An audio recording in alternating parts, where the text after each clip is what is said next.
Welcome back to another Virtual Poets Club tutorial. Today we are going to learn how to use imagery in poetry. This guide is intended for beginners, so pause as you need to follow along. Let's get started. What is imagery? In its simplest definition, imagery is language that's used to appeal to the five senses, and it creates a mental picture for the reader. Just a quick review, our five senses are sight, hearing, touch, taste, and smell. The words that build imagery are usually very descriptive and vivid, and they bring forth emotion without having to name the emotion itself.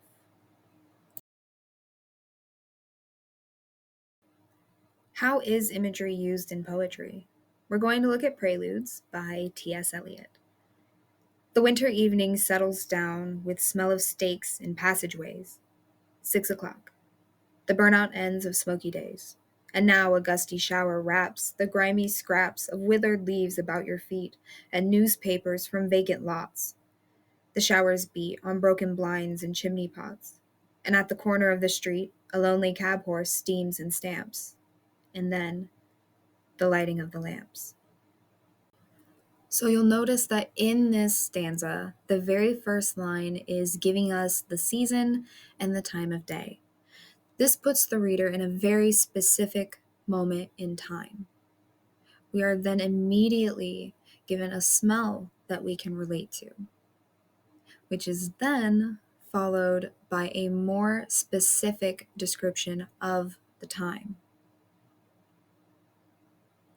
Now, in just 3 lines, we are able to begin building our mental image. We are able to be put in a specific place and time. Now, as the poem goes on, we are told exactly what the rain is doing. We also get a description of the house or houses that the writer is seeing.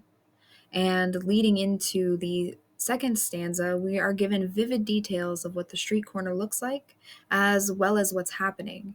So we are left with this very vivid mental image of what the writer is seeing. And it would most likely look something like this, or even like this. And this is what T.S. Eliot's actual childhood home looked like. So if that's something that you pictured, the imagery hit you just right.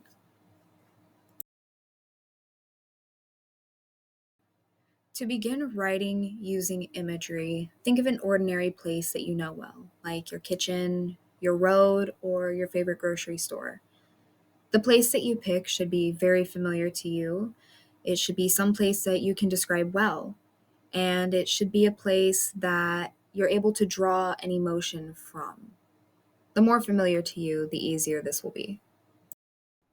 For this example, I chose kitchen at night, and the emotions are cozy, warm, or safe. Things I can see are the light on the stove, an old towel, magnets, and floor tiles. Things I can hear are the fridge, a tree branch on the window, and the chairs when you sit down. Things that I can smell: dinner cooked forever ago, popcorn, and maybe some faint cigarette smoke. Things that I can touch are, again, the old towel, the water in the faucet, maybe a chipped bowl, or the smooth countertops. Taste is popcorn, cigarettes, and coffee. Go ahead and pause if you need to brainstorm some ideas. Line 1 is your opener. It should be very visual and it should be able to put the reader in a specific place right away. These were the sight words that I chose for our example. And bouncing off of those, I came up with standing in the soft glow of a single bulb. Just as a reminder, you don't have to use all of your brainstorm words right away. You can incorporate them later, but this line uses adjectives as well to help put the reader in a very specific moment in their own mind.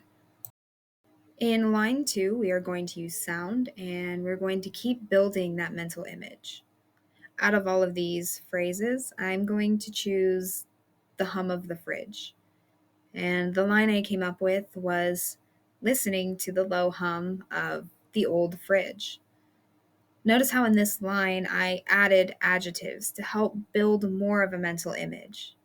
And again, we're not using every brainstorm idea, we're just slowly building this picture for the reader. In line 3, we're going to use touch, but we're going to be descriptive with movements and action.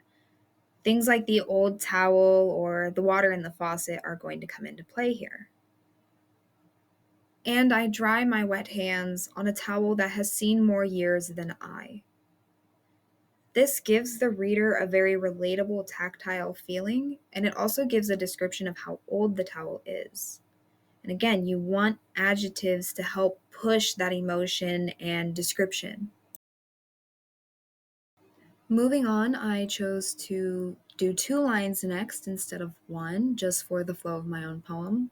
You can choose to stick with 1 line. But we are going to use smell and begin winding down our stanza. And I'm going to go with smoke and maybe the warm smell of dinner.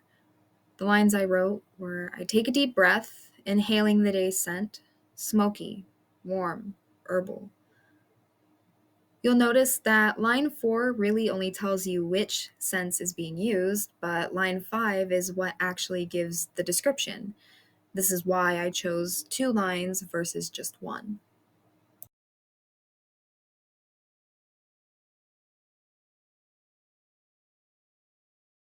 For our final line, we are going to use the senses still, but we are going to bring attention to the emotion without actually having to name it. My exhale resonates with the groan of the wooden chair as I sit in my cozy home. Words like exhale and the phrase cozy home reveal the emotion and help wrap up the image, whereas we're bringing sound back with the groan of the wooden chair. And by the end of this stanza, the reader should be able to create their own mental image with the details that you gave. Now let's see how this poem actually came out. Standing in the soft glow of the single bulb, I listen to the low hum of the old fridge, and I dry my wet hands on a towel that has seen more years than I. I take a deep breath, inhaling the day's scent, smoky, warm, herbal. My exhale resonates with the groan of the wooden chair as I sit in my cozy home. This example shows a decent use of imagery because it opens with a clear visual image. It layers the senses: sound, touch, smell, and then it also has adjectives that help build the image, like the old fridge, the towel's age, or the single bulb.